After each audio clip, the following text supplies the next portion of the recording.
I have got a book here that we're going to go through now, written by the gods at Mugglenet, called Harry Potter Should Have Died. I'm sure any crazy Harry Potter fan knows much about this book. It's a great read. Recommended. We're going to read some of the questions in here and go through it and see what we think based on those. So what's our first question?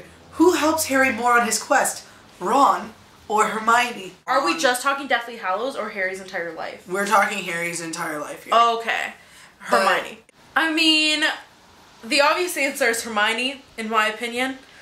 Because she's got the knowledge. She's, like, helping with the actual symbol of the Deathly Hallows, and she, like, puts him forth to the quest to go to Lovegood and figure it out. And not to mention the fact that she stays with him. Either way, I would say Hermione in terms of his entire life, or in just Deathly Hallows, because Ron does turn his back in Goblet of Fire. Yep. And in Deathly Hallows when he leaves him and Hermione. Yep. Let's see here what the book says. The book says, Ron is the classic friend of the hero, loyal and funny, if not always the brightest light. Hermione is the brain of the trio, but her generous heart teaches Harry about forgiveness and human nature. Because that was the whole point of the Harry Potter series, right? Joanne! So your verdict is Hermione. I'm saying Hermione. I'm going to say Hermione. And so no argument the here. book says, we ship Harry Hermione. Quote unquote. Do I win? Would the series be stronger if Voldemort had killed Harry? Yes. I thought, okay, again, Harry Potter lover here, I don't want you to backlash, but I thought it was a cop-out when Harry didn't die.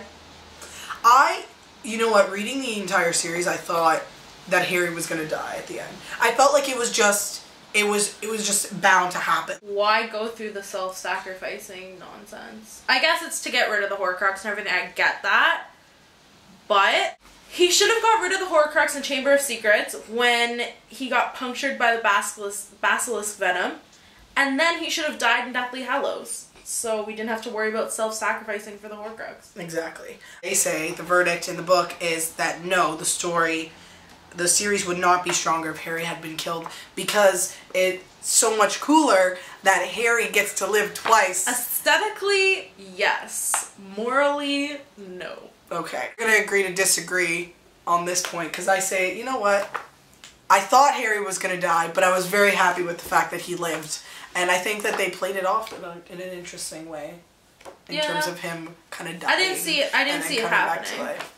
That's for sure. Thanks, Joanne. Keeping us on our toes. Okay, so, are the Hufflepuffs dismissed as lame? Yes. We have Tumblrs. And I feel like online, if you were sorted into Hufflepuff on Pottermore, it's a lot of backlash.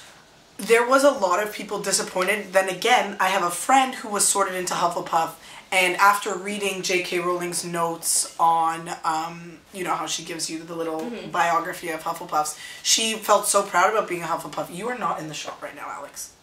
Why? I have a friend that was sorted into Hufflepuff on Pottermore, and it cannot be more proud that she's a Hufflepuff, based on what J.K. Rowling wrote on Pottermore about the Hufflepuffs. Then again, when I was sorted into Slytherin on Pottermore, I was shocked, but after reading it, I understood more about Slytherins than I ever knew before, and totally get how I'm a Slytherin. You know what's odd to me? That on Pottermore, like, the amount of students in Hufflepuff is a lot lower than the other houses. Like, not a lot of people even get Hufflepuff, which I find odd. I only know 2 Hufflepuffs. A girl I went to high school with, and Alex Day. And then my friend, so that's 3. 3. I'm a Ravenclaw. Slytherin. Proud Slytherin, as I already said. So. Cheers. I'm eccentric and intelligent. Like, the characters in the novel that are Hufflepuffs come across kind of as lame, to argue. But Harry could just be friends with nerdy Hufflepuffs. Like, Cedric was Hufflepuff, and he was, like, pretty popular and handsome. That's a very good point. And Robert Pattinson. That's a discussion for another day. Here's also my thing. Joanne, I love you. I love you to death. But I feel like she didn't give Hufflepuffs enough of a defining factor, like enough of a defining... Well, the one Hufflepuff that really showed some substance and importance is killed by the end of the book. Yeah. They're in. Also, another thing that's kind of cool, Helga Hufflepuff, I feel like made the best choice. She should have like run Hogwarts, because Slytherin was like, yeah, I'm only teaching purebloods, and then Ravenclaw was like, I'm only teaching the geniuses, and Gryffindor was like, yeah, I'm only teaching the daredevils, and then Hufflepuff was like, y'all are being discriminative. Hufflepuff was like, we'll take everyone else, essentially. Right. I feel like they were sitting in a row. They were sitting like this. In a row. And they didn't face each other. No, but I feel like it was like one person had the first choice and so on and so forth, and Hufflepuff was last and couldn't really, like, she couldn't really say, I want this kind of person. I just want whoever they don't want. So I feel like it wasn't, I don't think it was Helga got fourth pick. But that's how it feels. If you listen to the Sorting Hat song, though, he said that they were all arguing about who to let into the school, and then Gryffindor whipped his hat off his head and was like, well, let this decide who we teach. So I feel like Helga should have just been like, we're teaching everyone, shut up. They're all wizarding children. We could get into the issue of